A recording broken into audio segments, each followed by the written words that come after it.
Awesome. All right. Well, welcome to today's episode. Today's guest is Austin McMillan. Austin is the founder of Flywheel Financial, an accounting firm that helps service-based business owners scale faster and stress less by taking over their entire accounting function so that they can grow with financial clarity and zero spreadsheets. Here's to that. Based in Birmingham, Alabama, Austin leads a team that acts as the accounting partner for growing businesses, showing owners what to focus on that truly moves the needle. He's passionate about serving business owners because healthy businesses create healthy families, and healthy families create healthy communities. So Austin, welcome. Mark, thank you so much for having me. I'm very excited to have this conversation. 100%. Yeah, thanks for being here. And for those of you just joining new to the pod, we at Strativa AI help businesses use AI to streamline workflows, delight customers, and grow revenue faster without needing more staff. So if you're interested in a free business growth consultation, just drop the word growth into the comments below. And so Austin, please share some more about Flywheel Financial, say like when you got started and how big your team is. Yeah, so we actually purchased the business in May of 2023. So I was working in the business prior to buying the business. It was under a different name back then. And really all we did was buy relationships, right? We bought the relationships of the people that we were serving. Because the way that we operate, we're no contracts. We just do month to month to try to serve people, to show our value to them every single month.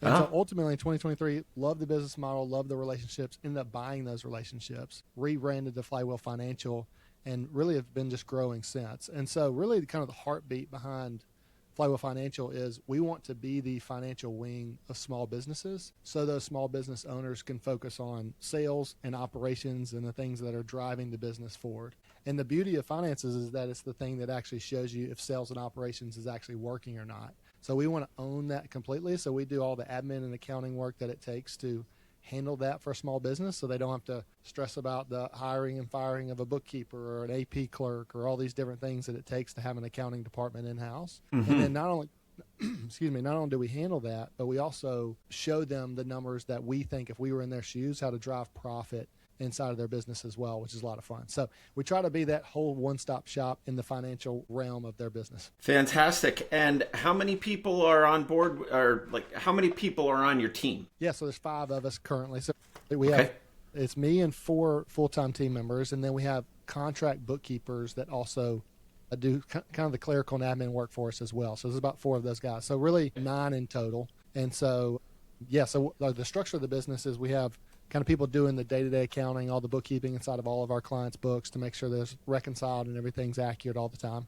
And then we have a level of account managers that are the personal connection to all of our clients, right? They're the one point of contact for each one of our clients. They're the ones reviewing all the financials, buttoning everything up, delivering the financial reports, all those things. And then it's me, and I have an assistant as well that helps me. We call her our utility player. So she keeps me alive and above water most days. That's great. And do you guys focus on any sort of niches? Yeah, so we're only in the service-based industries. And so really, Mark, what I kind of told myself was when we first bought the business 2.5 years ago, I was going to give myself at least 3 years to kind of say yes to almost any service-based industry. So anything from property management companies to landscapers to marketing agencies to dog groomers. I mean, you name it, anybody that's providing a service for people.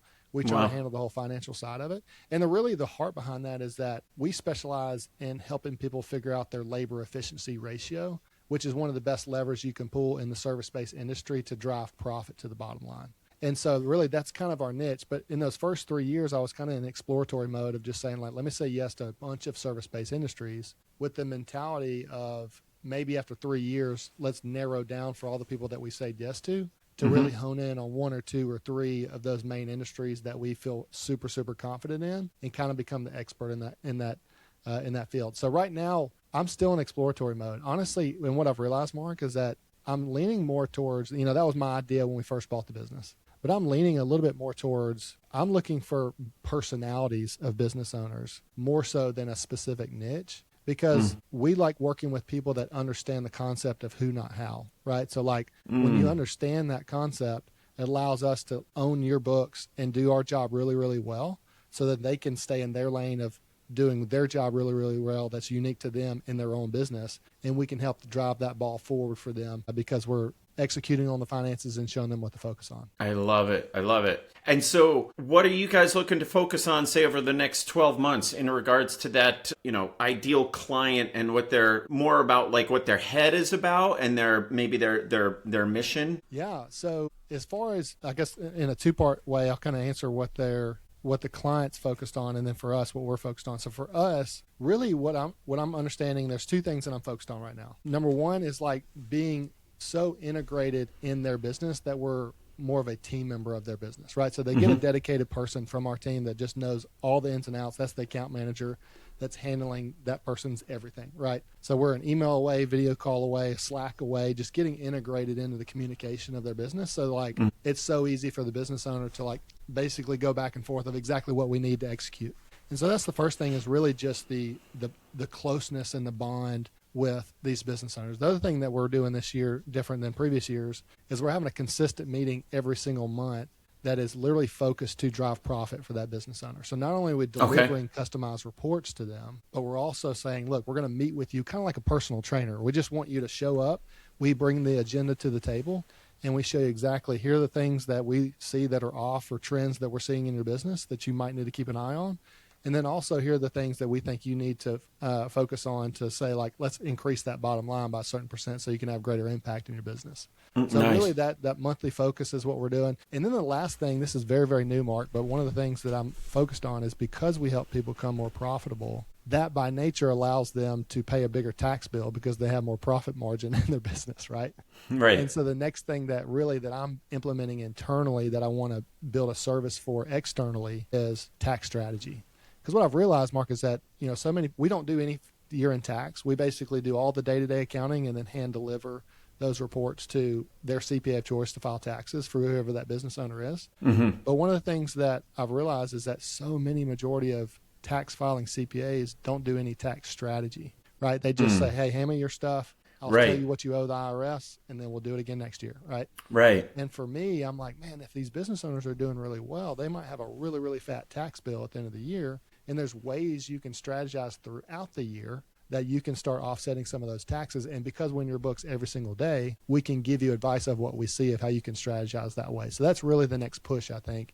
If I'm dreaming about the next 12 to 24 months in Flywheel, that's kind of where we're headed. Oh, that's fantastic. Yeah, that seems like quite a natural development of things and a great way to just continue to up-level your guys' offer and your services, right? To sort of like just have that client journey get tighter and tighter with them. Yeah, that's what we're focused on. That's right. Because we ultimately we do want to be that one-stop shop for people, right? So it's not just we're doing the admin and stuff to take it off your plate, but then we're also like advising you from our financial sense, because we're in that stuff all the time, to say like, let us be more of a partner in your business to help you really get to where you're going.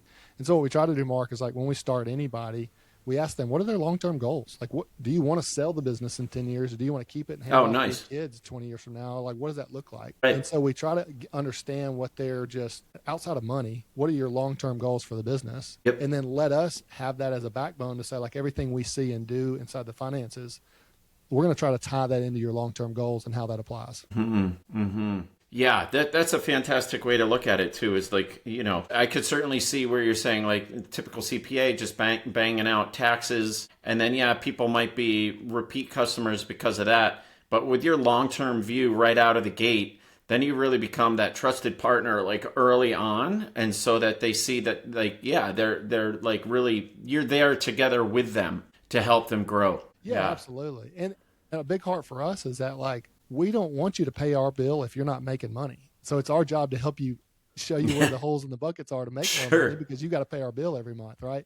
Yeah. And so like if you're disgruntled paying our bill every single month, just fire us and we'll be out, because we're not doing our job to help you improve. Oh, I love it. And so being here on AI Bridges, with AI being such a big topic for everyone these days, can you give any examples of where you've implemented AI in your own business, like either in your workflows or the way that your team itself is working? So anything like internally that you can speak to, as opposed to anything that might be client facing. We could talk about that second one later. if it applies? Yeah. So internally for us, and so really, I've tried to put a big push and divide and conquer for our team really about 6 months ago. So that was, or I guess it was right when ChatGPT Operators was released, which is now, I guess, shifted over to agents. But right when Yes. that was kind of released out into the world, we immediately bought that service and just tried to see what it was capable of, right? Because the nature of accounting, and you know this, Mark, is that it's very cyclical in nature, repetitive. It's just like we go through a month-end close every single month, right? And so there's a lot of repetitive things that ultimately have the potential that a machine could take over, right? And so for us, I'm very focused on like, okay, what does that look like in the next phases of Flywheel? So all the admin and stuff can be taken really off not only our owners' plates, but even our internal plates, so that our team can add value in even a greater way by being that personal touch for each of our clients. And so right now we've gone through an iteration of a lot of different exploratory models to try to fit inside of what we're doing. So we specialize in doing everything through QuickBooks Online, right? So obviously Intuit, massive company. I have this conversation often because I'm like, okay, we're in one of two camps from just accounting function. We can go out and try to find a third-party AI software that integrates with QuickBooks Online to help us speed up our normal processes and systems that's currently taking us manual labor to go do. Or we could sit around and twiddle our thumbs and do our normal thing until Intuit eventually rolls that out, right? And on the flip side, Intuit is very protective on who they allow and who they don't allow into their platform from an API standpoint. Yeah. What can be done, right? So it's kind of in this middle limbo where Intuit through QuickBooks has some automations. None of it is AI driven by any means, but some of the automations that we leverage. But I'm trying to figure out like what's the best play without restructuring in a whole different accounting software that we can start leveraging things that not me, but other people are building in the AI space. But here's what I will say that I've started to love and really leverage is outside of the accounting functions. We still subscribe to ChatGPT, and I use it for proposals. I use it for, transcript, documentation, any kind of meeting, summaries. And then really the thing that I've started to love, and I'm on it every single day, is I've created this, we call it the Flywheel brain. But I've fed a lot of context of books and authors and documents that I just really respect and own the principles behind those things. And I truly started to use it like a business coach, almost like an advisor in my business. So like I'll be walking down, pushing the stroller, and I'm having a conversation with ChatGPT because I'm something that I'm thinking about to say like, how would I think, or help me think a different way if I'm thinking about tax strategies for, 12 months from now for our owners. How should I think about that? And it's just a great sounding board from an advisor if you build that brain correctly of people that you respect in the world and get it to start thinking like that. And so anyway, that's probably the best thing that I've used it for so far. But like I said, my main focus, and once again, we have work to do, but is the accounting function and how we can automate and build AI around that. Mm-hmm. Interesting. And being in the financial space, there's obviously so much around security and compliance, right? Privacy. So what do you guys do to maintain that integrity? Yeah, great question. And that's honestly why I've been a little hesitant to try to just gunsling an AI something into what we're doing for our clients, because it is very private protected, right? That's why we have to trust into it, because obviously they have their own compliance section that's, millions and millions of people run their businesses through. And so we do the same thing. The things that we do to very much protect ourselves, even outside of AI, is we try to, once again, be the one-stop shop for our clients. But through that lens, we still need access to pull bank statements and credit card statements and all those things. So we're not having to lean on our customers to have to feed us a bunch of data multiple times every month for us to do our job, right? Yeah. So what we do is we get view-only access to these banks and credit cards. So we never have the ability to transfer money, never have the ability to do anything from a money movement standpoint, but we still can collect the data that we need to do the job well, because everything's feeding ultimately through QuickBooks, right?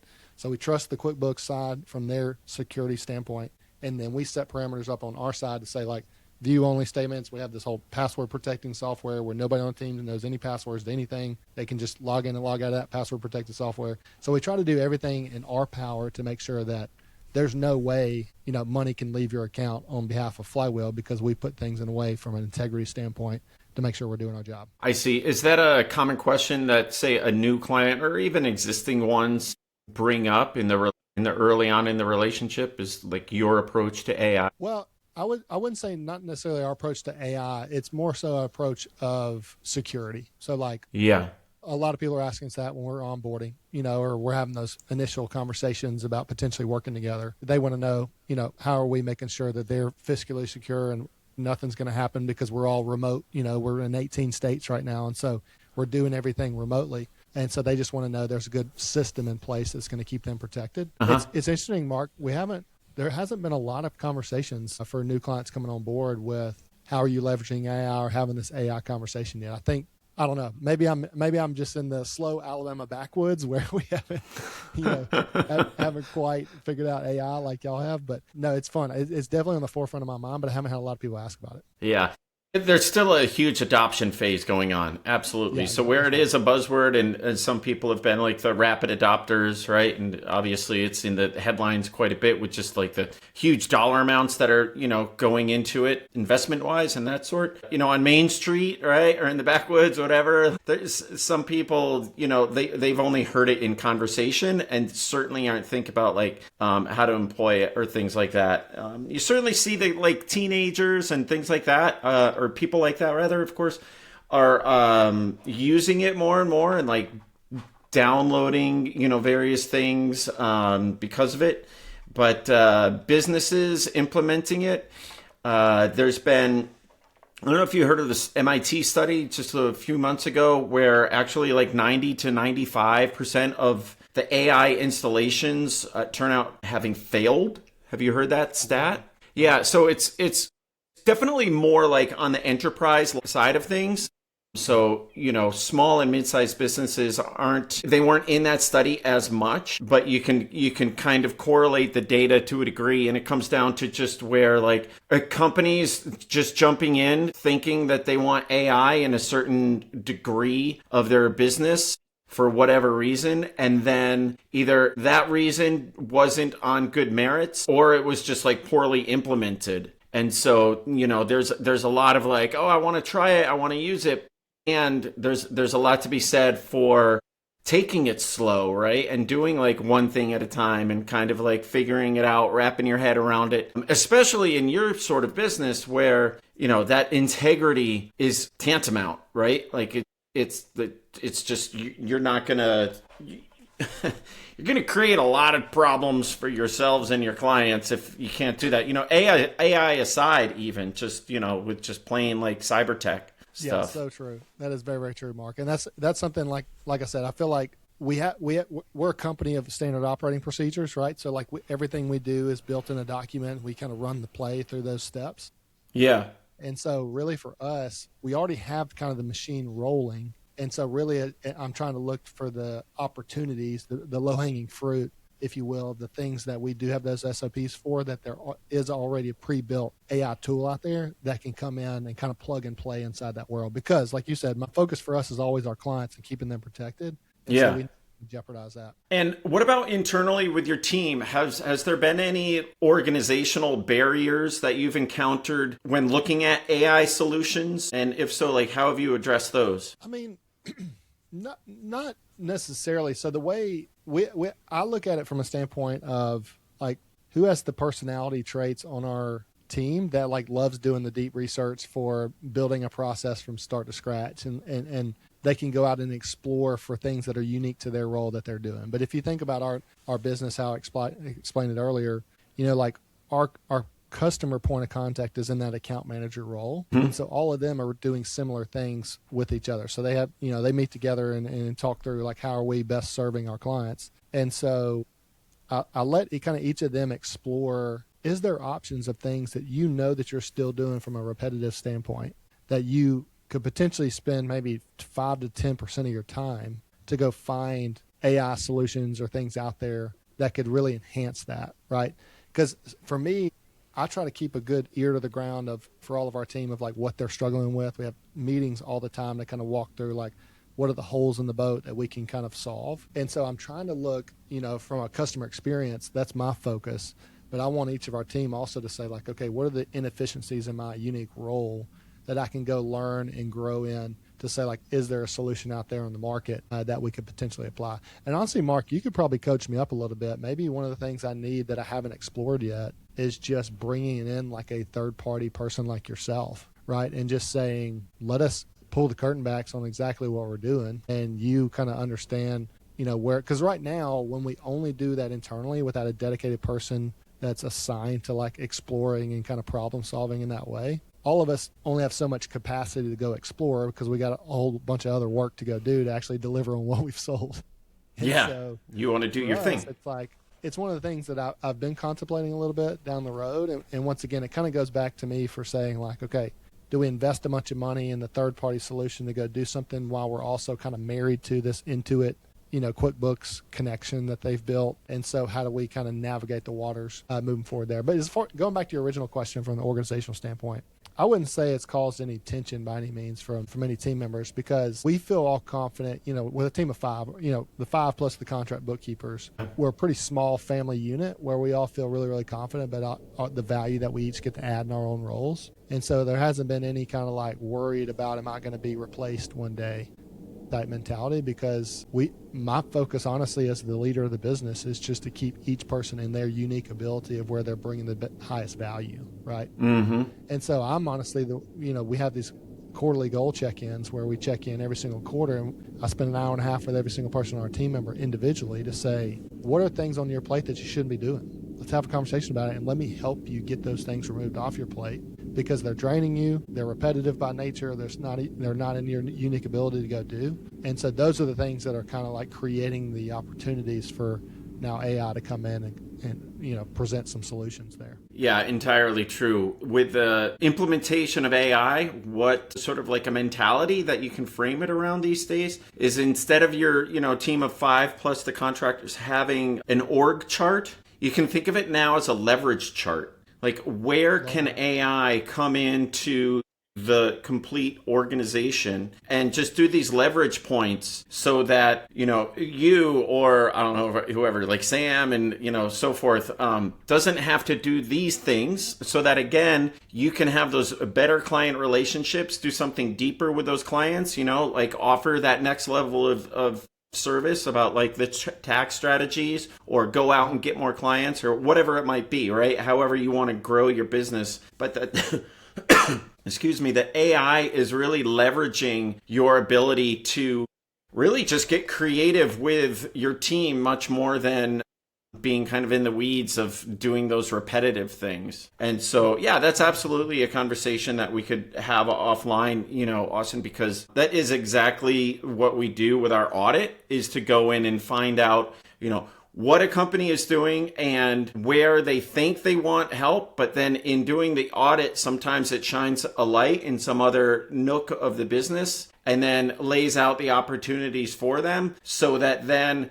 they can either have the suggestion from us and we help them build it, go online and literally they buy the product for it that we've let them know about, that we're not affiliated with, but it's just, in our world, we know these things. And so the audit like shines a light for them to go get that off the shelf thing. Or sometimes people just implement themselves. Yeah. Because depending on the company size, so back in the day, there wasn't a CAIO, right? And now in some of my business relationships, I'm now a fractional CAIO, right? And then there's other companies that, like I said, they have that. They're not really calling them a CAIO, but there's people, say, in the tech position or IT position or something, that they've sort of been tasked with fulfilling that role for them and their company internally. And then also, like we spoke about a little bit, is just if there's any like forward facing, AI experiences with the clients, then that's getting addressed as well. Like I have a customer and they've got a voice AI receptionist. And so sometimes, they want to do a little tweak or something in there. But what's great is then that agent is trained and it remembers it from then on, right? And so, but that's like the example of a forward facing for that lawyer. It's forward facing to their clients, as opposed to him having his internal workflows optimized in other ways, right? Yeah. And so that's all just food for thought, really. And then that's good. Also, I'm happy to, We will certainly talk about this more offline, but I know someone who is in the he works for Intuit, full-time employee on AI. Like he is like one of the main dudes. And so, I'll perhaps, talk more with you and him about any sort of, networking or what have you, just to sort of see, where that might go. Yeah, I appreciate that. That'll be fantastic. Yeah. And so when you've been like mentioning about the idea of like internally staying in compliance, what do you do to sort of keep yourself abreast or your company abreast of what the concerns are within your industry, just as like a check of like, okay, yeah, we are doing this and now there is this thing going on, like, are there like trade organizations that you subscribe to, or how do you get that knowledge? Yeah, for sure. So give you one perfect example. So a decent amount of our clients in the property management space, in the main property management organization is an organization called NARPM, NARPM. And so they kind of standardize the chart of accounts for that organization, the benchmarks for that organization, or sorry, not for the organization, but that industry. So, chart of accounts, benchmarks. So they obviously have conferences all throughout the year that are kind of specialized in different regions of the country. But that's something that we are in to like understand the processes that they're teaching and the industry standards in their world. And then what we do is that we adapt that to the people that we're serving, right? So like we pull that data in, we implement all that data, obviously from the financial lens of it. And then we try to show them, okay, here's where the typical benchmarks are for your specific industry. And here are the things that need to adjust or change in order to hit the benchmarks to be successful based on what your industry is showing, right? Mm-hmm. And a lot of times, there's certain things like that in the property management space. We also serve a lot of landscapers. So, and in those guys, there probably are some landscape industry standards out there. I actually had a landscaping background. And so a lot of it comes down to, for us, we can glean wisdom from different organizations and different industry standards. But I kind of tie a lot of things back to the personal goals of the business owner as well, right? So like how much they want to grow from a revenue standpoint, what does their take-home pay look like that they desire to take home, in 5 years? And we try to tie those things back in there. But when it comes down to compliance, it's pretty self-explanatory for us, is that we have, like I said, we're a company of systems and processes, so that the bookkeeping is always going to be 100% accurate because we're tying everything out based on everything that it needs to, back to the bank statements and all those things. But then even from, we'll pay monthly and quarterly sales tax or things for our clients to kind of take that off their plate as well, so we can just handle that for them, kind of like a back office would. And so really that's specific to the location and the business that we're serving to kind of understand the rules and regulations. So that all happens during the onboarding phase of that company to say like, okay, what are the unique things that's unique to you about the position you're in and the business that you're running that we need to be compliant in to keep you compliant. So like whether they're in the franchise space and we're having to submit things up to corporate, which we do, or they're in the small mom and pop business and they just need to file taxes on a certain basis to kind of keep updated from a legal standpoint in their jurisdiction, then we kind of custom cater that to each one of the clients. And are you taking that generalized information, the redacted information or neutralized, however you want to say it, and putting that into your agent or your GPT as well, so that you're training it in that industry and those things? No, that's smart, Mark. I probably should be doing that. Because I'm currently not, right? So like most of it's just up here in my own brain and not the agent brain. I should be regurgitating a lot of that stuff out, because honestly what I could do, I record majority of our client meetings, right? So like I'll get on a meeting and we'll have a whole hour-long discussion on benchmarks and how to tackle it and what to focus on and all these things, right? And we're looking at their financials as we're going through this stuff. Trying to build a scoreboard for them and the owner metrics and all these things that we're customizing unique to them. And you record it on Zoom? We actually use a company called Loom.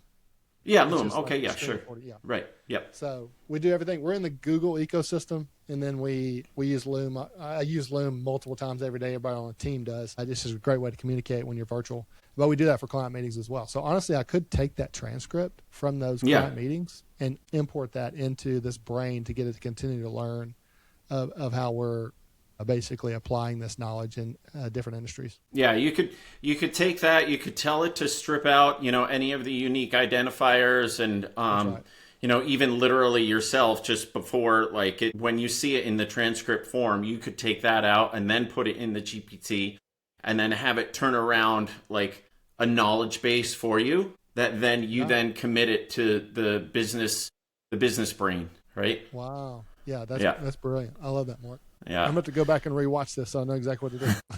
There you go. And what would you say, like looking ahead, where do you see some AI trends happening, in regards to your industry? Yeah, to me, it all goes back to a simple bookkeeping, right? I actually had this conversation with our team not very long ago of just saying like, hey, as we continue to grow and explore the AI space, I'm not sure if we're going to ever hire another bookkeeper that just does bookkeeping, right?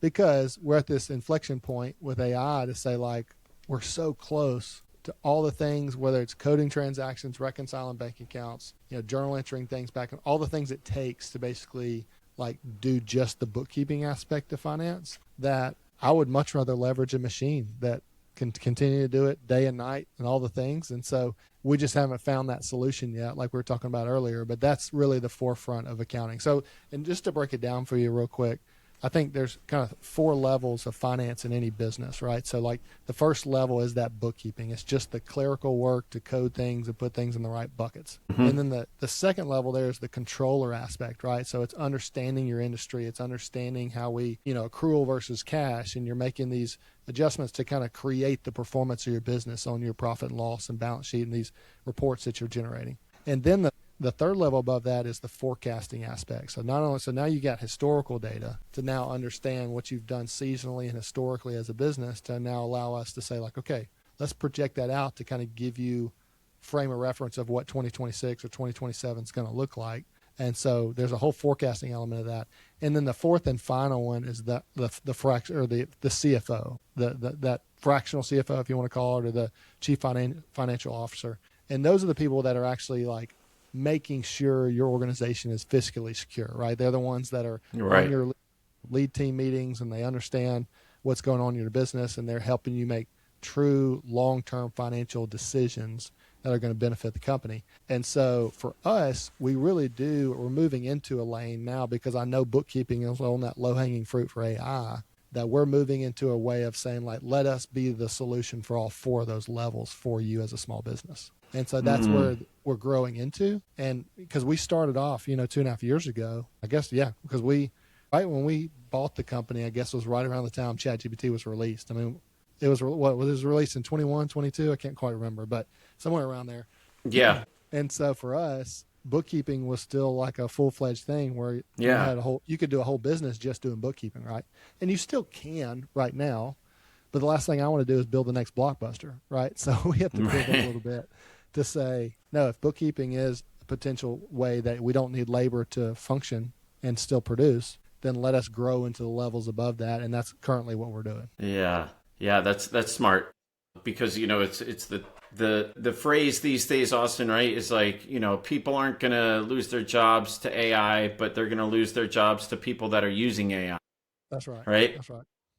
And that's out there. However, I do also have the mentality that is a little bit kind of aligned with what you were saying with like potential low-hanging fruit for things. And, I've already seen, the local group of Apple and things like that. I know people in those teams, and they're like, yeah, we're shrinking. And like, I'm normally given an intern every single year, and I don't have an intern this year. There's definitely some jobs that are getting minimalized, if not going away. A car dealership, family-owned business. They own 7 local, like Porsche, Audi, Acura. They hired us to go into their client journey from the front end and then through like financing. They handle financing, right? And people are buying a car, so they do that in-house. So the data has to be super secure, again, because of the finances. And they did that to literally take some of the workload off of their accounting team. Yeah. So like, yeah, the reality of how impactful AI can be is true. It gets the work done. And then, but then it's like, okay, so now what can we do with that extra time right? That we can create elsewhere and do something with. Yeah, so true. Yeah. And it's so funny. It kind of makes me think back to, I remember reading an article years ago about pre-cell phone days and people talking about the potential of the internet and cell phone coming out, in the 80s and early 90s or so. And there was, in the article, it basically said a lot of business owners were saying like, man, when this technology is released, what would we even do with all of our time? Yeah. Because they're mailing invoices and they're sending letters out you would just like, everything was it's just different. It was different back then, right? Slower, or whatever you want to call it. But believe me, people feel just as busy now as they did back in probably the 80s, if not more so, because of the distractions and all the things, this world that we live in. Yeah. So it's funny to say that, because I think there's probably a common thread as human beings. You're probably just always going to make yourself distracted or busy doing stuff, right? But for us, to your point, we need to use that time when we can offload it off to a machine. Then we need to use that time for high value add to business owners to really improve them. Because honestly, the heart behind us goes back to what I was mentioning to you earlier. Is that we truly, at the core of Flywheel, we really do believe when we have the ability to touch a business owner and show them and to improve their business so that they're actually operating with margin in their business, that means they can have greater impact for what they're passionate about, right? Right. Because they're now operating with margin. I love That it. money allows them creativity to pay their employees better, wow their customers better, give away to more organizations that they believe in. Whatever they want to do with that extra margin, they have the opportunity to go do that. And so then lives are changed because of that, because we're touching the leader of that organization that now has greater impact because it's operating with margin. So for us, that's the focus. And if we can do that better because we're no longer having to go reconcile bank accounts or code transactions, then heck yeah, I'm all for it, because now we get to spend more time actually moving the needle in those business owners' lives and not having to spend the time away, not communicating with the business owners because we have to go do all this repetitive work all the time. Indeed, indeed. And so how do you foresee the relationship between human workers and AI workers evolving, like especially in regards to like collaborating or job roles? Yeah, that's so good, Mark. Honestly, I'd love to hear your answer to that too, because you're the AI expert. I'm just, kind of reading occasionally about what this stuff can do. My opinion on it, and I'm curious, you can correct me if I'm wrong. My opinion on it is that, at least for now, I view it so much like an assistant, right? Mm-hmm. So it allows you in each individual role, or for whatever you're hiring an AI agent to come do, is it gives that person now the flexibility to say, man, now I don't have to do this mind-numbing stuff anymore, and I can get back to what the Lord gave me as my most powerful weapon, which is my brain. Yes. Right? And so now I can utilize my kind of unique ability of what I've been given to go problem solve and do creative things and like do these things that actually like create impact, rather than just the 40 hours a week staring at a computer screen just doing this, right? I love it. So that's the beauty of, I think, what AI can do, is it can get people out of that and allow them to have the space to actually have better impact, because they're now using their brain to the power at its highest potential. Mm-hmm. Mm-hmm. I love it. I love it. You're saying impact a lot, and that really resonates with me in my coaching business that I started before this AI consulting business. That's the name of it, is Infinite Impact. Let's go. Infinite Impact Coaching. Yeah. And so, all about that ripple effect.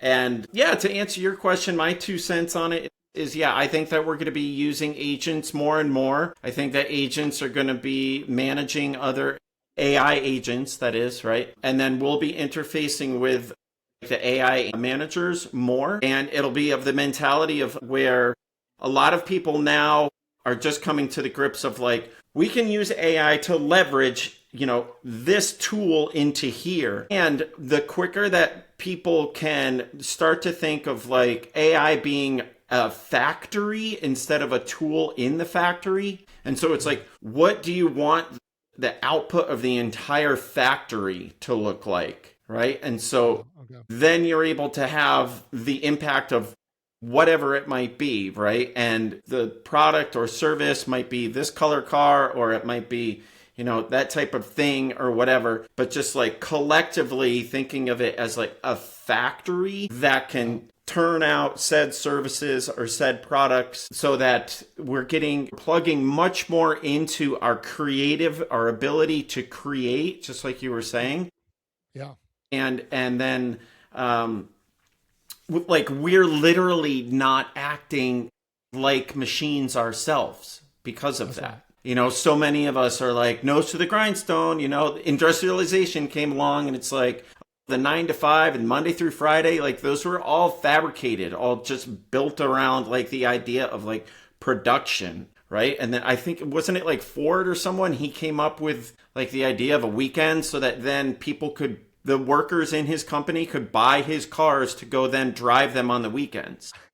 I think you're right, Mark. That's Right. Yeah. I forgot about that, but I think you're exactly right. Yeah. And so it's all like the mental, the constructs that we have. And so it's creating us the opportunity to create things that much more. And so that's where I get really excited with it. And for me, it's a combination of being able to create more in the business, but then also like just create more as a human. So tie into, I think, like that last part of your introduction, right? Like the idea of community. And like for me, it's very much about like giving back to my daughter and just having her, live in the best possible world as she can. And for other people, it's about helping their parents, or for other people, it's about, serving in a certain group or something. So yeah, that's where it really, I feel super excited and optimistic about all of it. Mark, I'm in the exact same camp you are. It's so well said, because it really does give you the potential to kind of live in this space where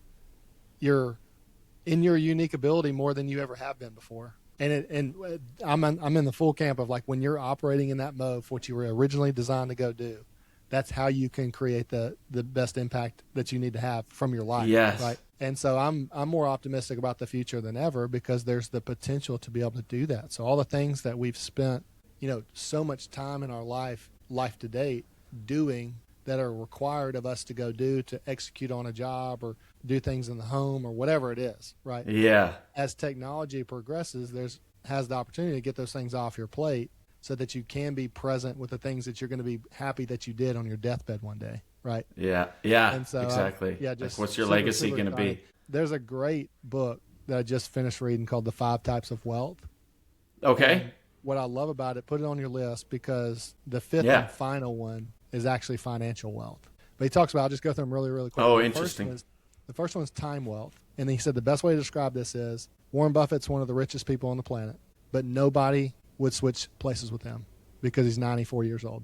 So think about that. If you were incredibly poor but 40 years old, would you change places with Warren Buffett? He's got everything you could ever desire from a money standpoint, but he's 94 years old. Most people would say no. And it's this thing called time wealth to actually put focus on. So that was the one that impacted me probably the most. But time wealth is the first one. The second one was social wealth, family, relationships, how socially healthy are you? The second was mental wealth. Like, are you operating, you leveraging your brain? Are you clear in your brain? All the things that just comes with the mentality of like who you are. The fourth one was physical wealth. So like, how are you, basically building to have a long life that you want to have on this planet? And then of course the fifth and final one was financial wealth. And so anyway, it's a great read. Wow. It's basically 5 books in one. It's very practical, but I suggest that to anybody because it really resets your priorities when you get in the rat race of life of trying to build something that ultimately may or may not matter to you down the road. Yeah, it sounds like a great way to frame things. Yeah, it's a great book to read. I love it, Austin. Very cool. Yeah, you bet. Well, as we come into kind of land the plane here, as we say, what is a good way for people to be able to reach out and find you online? Yeah, I appreciate that, Mark. So our website is flywheel.financial. We're with the new age people that no longer do .com, so we're flywheel.financial. Nice. And then honestly, like I told you, I think right before we started recording, I'm new to the whole social media game, but I'm trying to be as present there as absolutely possible. So I'm on it every single day. I'm trying to just add value to people's lives. And so if you just want to find me, Instagram's really the only platform I'm on. And so if you just go out, it's Austin D. McMillan is my handle, but feel free to reach out. In fact, Mark, actually, if anybody listening, we've created this gift that we're just giving out to people that shows business owners how to prioritize their bank accounts to increase profit. Oh, what is it? It's kind of a profit first mentality. So if anybody goes and finds me on Instagram and you just message me the word profit, we'll send that guide. It's a PDF, video PDF that we've created that we just want to add value to business owners' lives to help them improve their bottom line just through systems. And so feel free to reach out if you need it. Yeah, that's great. And where again can they get that? On Instagram. So if you go find me on Instagram, Austin D. McMillan, and then you just message me, DM me the word profit, and we'll just send it right over to you. Beautiful. Awesome. Yeah. Would love to. Awesome. Well, thank you so much for being here today, Austin. This has been a real eye-opener for myself, and kind of looking into your world and sharing opportunities with the listeners out there. So I want to thank you so very much for your time. Mark, thank you so much for having me. Thank you for coaching me up on the AI world. I love a lot of the comments. I'm definitely going to continue to chew on those, and just appreciate you having me on today. Talk soon.